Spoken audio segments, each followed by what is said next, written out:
Oi, pessoal, tudo bem? Hoje eu vim trazer uma revisão de pré-cálculo, uma revisão de alguns conteúdos de matemática elementar 1, certo? Então vamos lá. Vamos começar aqui falando um pouquinho dos conjuntos numéricos, né? Então a gente tem o conjunto dos naturais, que são todos positivos, conjunto dos inteiros, que são os inteiros negativos positivos. A gente tem o conjunto dos racionais, que são aqueles valores que assumem fração, assumem forma de fração. E a gente tem os reais, que são todos os nossos números, então é a nossa reta numérica. E a gente tem os irracionais, que tem algumas observações que a gente tem que se atentar. Então, os irracionais ele é composto pelos reais menos racionais. E a gente tem algumas observações, certo? Raiz de número primo sempre vai ser um número irracional, certo? Onde esse número também vai ser um número primo, tá? Então, sempre que você tiver raiz de 3, raiz de 7, raiz de 5, vai ser um número irracional, ok? Outra observação. A gente tem dois valores. A gente tem o alfa, que é um número irracional, e a gente tem o r, que é um número racional. Então, qualquer operação que a gente fizer entre alfa e r vai resultar em um número irracional. Então, se a gente soma eles, o resultado vai ser irracional. Se a gente multiplica, o resultado vai ser irracional. Se a gente divide, o resultado vai ser irracional. Se a gente divide r por alfa, tanto alfa por r, tanto r por alfa, também vai ser um número racional, certo? Então, qualquer operação desse tipo entre um número irracional e um número racional vai resultar um número irracional, tá? Uma observação é que o número ele vai ser primo se e somente se o p ele for diferente de 0 e 1, e os divisores dele serem apenas 1 menos 1, ele mesmo e o seu oposto. O próximo tema é prova por absurdo. Então, a gente tem um número e ele nos diz que esse número ele é irracional, certo? A gente vai ter que provar isso. Como que a gente faz isso? A gente vai supor que esse número ele é igual ao r e o r é um número racional, tá? Então, a gente tem que raiz de 2, aqui no caso a gente isolou a raiz de 2, então a gente pegou esse menos 3 raiz de 3 passou pro outro lado. Então, raiz de 2 é igual a r mais 3 raiz de 3. Elevando os dois lados ao quadrado, a gente tem que 2 é igual a r ao quadrado mais 6r raiz de 3 mais 27. Aqui eu só resolvi essa operação ao quadrado, tá? Resultou nisso daqui. Então, isolando raiz de 3, porque raiz de 3 a gente sabe que é um número irracional, certo? A gente tem que menos 25 menos r ao quadrado sobre 6r é igual a um número irracional. E isso é um absurdo, porque a gente sabe que o nosso r é racional, certo? E aqui, ó, a gente só tá operando com números que não são irracionais. Então, aqui não vai ser um número irracional, certo? Então, não tem como ser igual a raiz de 3. É um absurdo, ok? Então, quando você quer provar por absurdo, você supõe algo e você prova o contrário daquilo. Você prova que aquilo é falso, tá?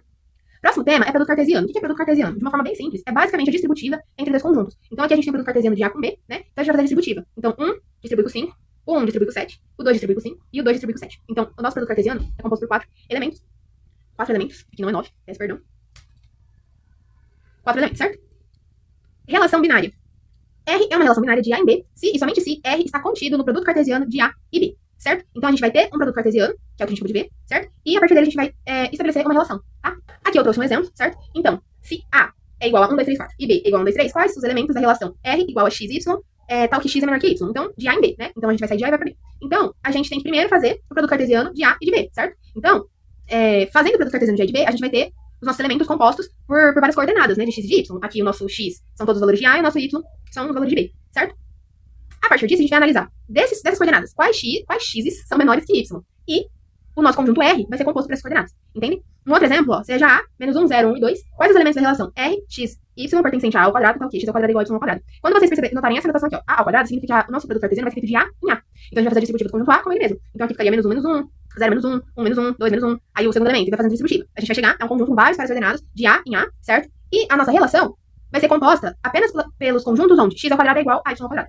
Tá? Então eu não trouxe a resolução desses dois exemplos, mas só trouxe eles pra vocês terem uma noção do modelo de exercícios e, enfim, resolvi oralmente aqui pra vocês conseguirem ter uma noção de como vocês vão prosseguir, tá? Próximo tema é função afim, certo? Então, primeira coisa, antes da gente entrar em tipos de função, a gente tem que ter noção do que é uma função, né? Então, uma função, ela só vai ser função se todos os valores do domínio tiverem um único elemento no contradomínio, tá?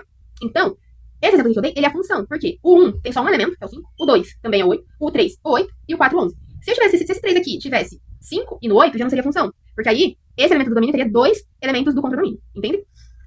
E estabelecido que a função, a gente pode entrar em função afim, que ela é dada por ax mais b. O a é o nosso coeficiente angular e o b é o nosso coeficiente linear, certo? Aqui a gente consegue tirar algumas conclusões, já de olhar a nossa função quando ela for dada pra gente. Então, a gente sabe que a função ela vai ser crescente, né? Então, aqui no caso, a função afim ela forma uma reta no plano cartesiano, né? Então, a gente sabe que essa reta ela vai ser crescente se o a for positivo e vai ser decrescente se o a for negativo. E se b for igual a zero, então f de x vai ser composto apenas por a de x e essa função vai ser linear. Se o a for igual a zero, então f de x vai ser igual a b e vai ser uma função constante. Então vai ser tipo uma reta no plano, né? Vai ter só um valor, todos os valores de x eles vão passar em um único valor de y. No caso de b de a igual a zero. Próximo tema é função quadrática, ok? Então a função quadrática é dada por f de x é igual a ao quadrado mais bx mais c, certo? E algumas conclusões que a gente consegue tirar a sua concavidade. Então a gente sabe que se o a for positivo, a sua concavidade vai ser pra cima, né? Então no caso, ó, a função quadrática forma uma parábola, né, no plano cartesiano. Então a gente sabe que essa parábola vai ser pra cima se o a for positivo e essa parábola vai ser pra baixo se o a for negativo, tá? As suas raízes. Raízes é onde essa parábola corta o eixo x. Então, a gente acha essas raízes por fórmula de Bhaskara. A gente tá cansado de saber, certo? E ela também tem o seu vértice. O seu vértice é o ponto mínimo ou o ponto máximo que aquela parábola assume. E ela é dada por esse aqui. Então, tem o seu valor de x, que a gente descobre por essa formulazinha, e tem o valor de y, que a gente descobre por essa formulazinha. Aqui eu trouxe algo visual, pra vocês conseguirem ter uma noção. Então, x1 e x2 são as raízes, né? E a gente tem esse exemplo aqui. É o modelo, né? Uma função quadrática, ela sempre vai ser a x ao quadrado mais bx mais c, né? Então, quando A for positivo, a parábola vai ser para cima. Aqui a gente tem o nosso vértice, que é dado por um valor de x e por um valor de y. E a gente tem as nossas raízes. Mesma coisa aqui. Porém, aqui o a ele é negativo, então a parábola vai ser para baixo. A gente tem o nosso vértice, que é esse x com esse y, e a gente tem as nossas raízes. Próximo conteúdo é a função modular, tá? Então, primeira coisa, o que é módulo? O módulo, ele sempre vai deixar aquele respectivo valor positivo. Então, se ele já for um valor positivo, ele se mantém. E se ele for negativo, ele fica positivo, tá? É isso que o módulo faz. É a única função do módulo. Passo a passo pra gente construir uma função modular. Eu trouxe aqui pra vocês. Então, a primeira coisa que vocês vão fazer é você abrir o módulo. Então, você vai ver qual valor ele vai ser resolvido por negativo, qual valor ele vai ser resolvido por positivo. E a gente vai determinar o ponto crítico. Então, abre o módulo, determina o ponto crítico. Qual que é o ponto crítico? É onde a nossa função ela vai ser igual a zero, tá? E a gente define os intervalos. Aqui eu trouxe um exemplo pra vocês verem. Então, a gente tem x ao quadrado menos 1 mais módulo x ao quadrado menos 1 mais 1. Aqui a gente pode simplificar, né? Porque esse menos 1 com esse mais 1 cancela. Então, vai ficar x ao quadrado mais x ao quadrado menos 1, ok? Primeira coisa, a gente abre o módulo. Então, a gente sabe que o módulo, quando o número é positivo, se mantém. E quando é negativo, ele fica positivo, né? Então, abrindo o módulo, a gente tem que vai ser ele mesmo, x ao quadrado menos 1, quando x for maior ou igual a zero, quando for positivo. E a gente vai ter um sinalzinho de menos, pra gente conseguir deixar ele positivo, porque menos com menos dá mais. Então a gente coloca o sinalzinho de menos. Menos x ao quadrado mais 1, se x for menor que zero, certo? Reescrever a nossa função. A gente tem que x ao quadrado mais módulo de x ao quadrado menos 1, certo? E a gente sabe que o módulo vai ser isso daqui, quando for maior ou igual a zero. Então a nossa função vai ficar x ao quadrado mais x ao quadrado menos 1, que é igual a 2x ao quadrado menos 1. E a gente sabe que nosso módulo vai ser isso daqui, quando for menor que zero. Então a função fica x ao quadrado menos x ao quadrado mais 1, que é igual a 1, certo? Aqui, cancela. Beleza. Vamos achar agora o nosso ponto crítico. Nosso ponto crítico vai ser mais ou menos 1. Por quê? Esse 1, primeiramente, a gente iguala a zero, né? Então a gente tem o módulo x ao quadrado menos 1, a gente vai igualar ele a zero. Passa 1 pra lá, fica positivo. Aqui tá o quadrado, a gente vai tirar a raiz de 1. Raiz de 1 é mais ou menos 1, certo? Então a gente achou o nosso ponto crítico. Vamos achar os intervalos. Aqui a gente vai ter 3 intervalos. Quando x for menor que menos 1, quando x estiver entre menos 1 e 1, e quando x for maior que 1, certo? Sempre que o x for menor que menos 1, a gente vai ter um resultado positivo, certo? Então, se a gente tem um resultado positivo, ou seja, maior ou igual a zero, a gente tem essa função aqui. Então, sempre que o x for menor que menos 1, a gente vai utilizar essa função. Quando o x estiver entre menos 1 e 1, vai dar um valor negativo.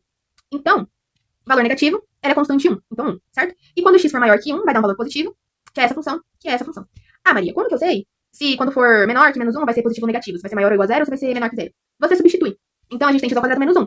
E a gente tem esses 3 intervalos. Então, você testa por valores esses 3 intervalos. Então, se a gente pegar um valor menor que menos 1, por exemplo, menos 2, e substituir aqui, vai ficar menos 2 ao quadrado menos 1, que vai dar um valor positivo. Dando um valor positivo, a gente sabe que é maior ou igual a zero, então a gente sabe que a gente usa isso daqui. Quando o x está entre menos 1 e 1, a gente sabe que ele é zero. Se a gente substituir aqui por zero, vai dar um valor negativo. Dando um valor negativo, a gente sabe que usa essa função aqui, que no caso é uma função constante. E a mesma coisa com maior que 1. Você pode pegar 4, 2, 3, 10, qualquer valor. Se você pegar, você vai ver que vai dar um valor positivo, sendo maior ou igual a zero, a gente usa essa função. Beleza? Então a gente tem essas 3 funções. Quando a gente joga aqui pro gráfico, vai ficar isso daqui, certo? Então, é só observar os intervalos. Aqui vai ser uma parábola, então a gente vem fazendo a parábola. Só que chegou no menos 1, a gente já muda, a gente sabe que agora é 1. Então, entre 1 e menos 1 ficou constante. E aqui volta a crescer porque volta a ser parábola, ok? Aqui eu trouxe uma conclusãozinha. Y será constante, igual a 1, enquanto x estiver entre menos 1 e 1. E será uma função quadrática crescente nos outros 2 intervalos, tá? Algumas observações para funções modulares. Então, são algumas observações que nos ajudam na construção da função modular, tá? Então, quando não tiver nenhum valor fora do módulo, você ignora o módulo e só espelha a parte negativa. O que isso quer dizer? Esse exemplo aqui não tem nenhum valor fora do módulo. Então, a gente pode tirar esse módulo, resolver normalmente essa função. Aqui, no caso, é uma função afim, então vai nos dar uma reta. E aí, a parte negativa da reta, você vai espelhar pra cima. Então, essa função no final vai nos resultar tipo um V, certo? Porque aqui a gente vai ter a reta, só que a reta vai ter a sua parte negativa e a gente vai espelhar ela pra cima. Por que a gente espelha? Por causa do módulo. Porque lembre que módulo não tem valor negativo, tá? Quando for soma de módulos, resolve separado, faz o varal e soma as expressões. O que é esse resolver separado? A gente tem esses 2 módulos, né? A gente vai resolver normal esses 2 módulos pelo processo que eu fiz, lembra? Abre o módulo, acha o ponto crítico e analisa os intervalos, certo? Você fez isso, você vai ter os intervalos desse módulo e você vai ter os intervalos desse módulo, tá? E aí você vai fazer o varal. Então, você vai... Aqui é um exemplo genérico, tá? Então a gente tem que o ponto crítico de g de x é menos 1 sobre 2, é menos meio. Então quais são os intervalos dele? Quando for menor que menos meio, quando for maior, certo? E aí você escreve as funções respectivas de cada intervalo. Cada função vai ter o seu intervalo, né? H de x, a gente achou que o ponto crítico dele é 1, então ele tem pra quando for menor que 1 e pra quando for maior que 1. E aí o f de x vai ser a soma desses intervalos. Então aqui a gente vai ter 3 intervalos, né? Quando for menor que menos 1, menos meio, quando estiver entre menos meio e 1, e quando for maior que 1, certo? E aí você soma as expressões. Então aqui a gente tem menos 3x, x mais 2 e 3x. Aqui é um exemplo genérico, só pra vocês terem uma noção de como que fica esse varal, tá? Esse é o varal. Você separa, marca os pontos críticos e acha os intervalos, beleza? E aí é só jogar isso pro gráfico, tá? Alguns casos especiais de funções modulares, eu trouxe aqui pra vocês. Então, ó, quando você tiver uma parábola dentro do módulo e fora do módulo você tiver uma função afim, o que vai acontecer? Você vai resolver normalmente, então você vai achar uma parábola, aqui no caso eu achei a parábola, você vai achar a reta, aqui no caso essa é a reta, e essa reta que você achou vai funcionar como nosso eixo x. Então lembrem que módulo, a gente tem que espelhar, né? Porque não existe valor de módulo negativo. Só que essa parte negativa da parábola, nesse exemplo, nesse caso, você não vai espelhar com base nesse eixo x. Você vai espelhar com base nessa reta, entende? Então no fim, a função vai ficar assim, ó, tá? Então é basicamente isso. Tem uma função quadrática dentro do módulo, tem uma função afim do lado de fora, traça a parábola, traça a reta e espelha a parte negativa da parábola em relação a essa reta que você achou, tá?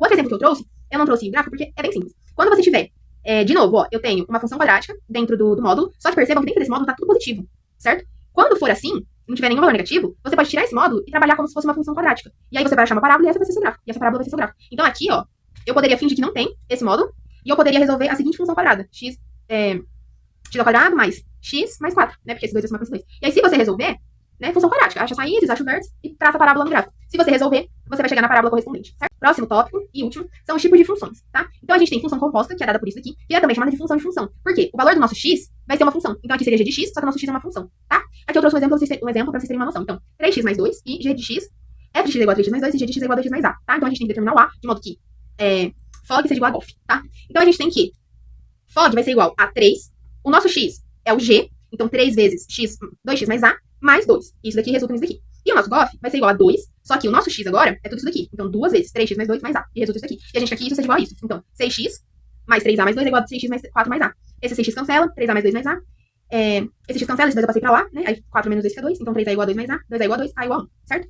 Trouxe esse exemplo só pra vocês conseguirem visualizar essa substituição que você vai fazer, né? Então, o x, ele assume o valor de uma função. Então, onde tá o x, você escreve a função inteira, beleza? Função sobrejetora. Para uma função sobrejetora, o seu contradomínio tem que ser igual ao seu conjunto de imagem, certo? Então, como que você sabe se uma função ela é sobrejetora? Você vai isolar o x, certo? E vai calcular para aquele valor de x. Como você vai fazer isso? Então, a gente tem a função 4x mais 3, certo? Esse f de x a gente pode escrever ele como y, tá? É a mesma coisa, então y é igual a 4x mais 3. E isolando o x, a gente chega a y menos 3 é igual a 4. O que a gente vai fazer? A gente vai calcular para esse valor de x. Então, calculando para esse valor de x, a gente chega aqui 4 vezes y menos 3 mais, sobre 4 mais 3.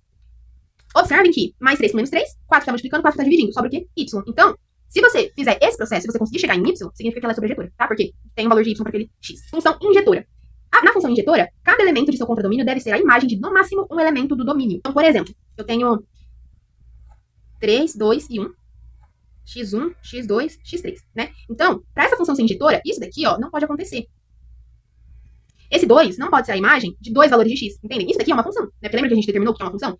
Todos os valores do domínio têm seu elemento no contradomínio e nenhum tá saindo duas flechinhas, né, dele. Então, isso aqui é uma função. Porém, essa função não é injetora, porque esse valor do conjunto de imagem tem 2x, tá? Então, para ela ser injetora, esse x3, por exemplo, devia estar ligado aqui em 1, pra ela ser injetora. Porque aí, cada elemento do domínio tem só um elemento no contradomínio, certo? Então, é isso que define uma função injetora. Função bijetora, ela é injetora e ela é sobrejetora, tá? Então, como você faz pra verificar? Você verifica se ela é injetora, ou seja, você vê se todos os elementos do contradomínio têm um único elemento. Aliás, se todo, tá certo. Função bijetora, ela é injetora e ela é sobrejetora. Então, você verifica se ela é injetora, ou seja, se todos os elementos do contradomínio têm um único elemento no domínio, e se ela é sobrejetora, que é aquele processo que a gente já fez. E a função inversa, pra ela admitir a inversa, ela tem que ser bijetora, tá? Então, o que é a função inversa? Basicamente, você vai sair do contradomínio pro domínio. Então, a gente tem essa função normal e a inversa dela vai ser essa daqui, tá? Pra encontrar ela, a gente deve, primeiro, troca o x por y e vice-versa, e depois você isala o y. Então, aqui eu trouxe um exemplo. F de x é igual a 2x menos 3 sobre x mais 4. Então, f de x a gente escreveu aqui como y é igual a 2x menos 3 sobre x mais 4. Trocando, vai ficar x menos 2y menos 3, y mais 4. X de y mais 4 é igual a 2y menos 3, eu peguei isso daqui e passei multiplicando, é igual a xy mais 4x, que é igual a 2y menos 3, né, então aqui eu fiz a distributiva, chegamos a xy mais 4x, que é igual a 2y menos 3. Xy menos 2y é igual a menos 4x e menos 3, então eu passei esse 2y pra lá e esse 4x pra lá. Aqui eu coloquei o y em evidência, né, então ele tá multiplicando com x como menos 2. E passando isso daqui pra lá, a gente chega que o y é igual a menos 4x menos 3 sobre x menos 2. Então, essa daqui é o nosso f de x inversa dessa daqui, certo? E aí é só você resolver. Foi isso, espero que tenha dado pra entender. Até a próxima.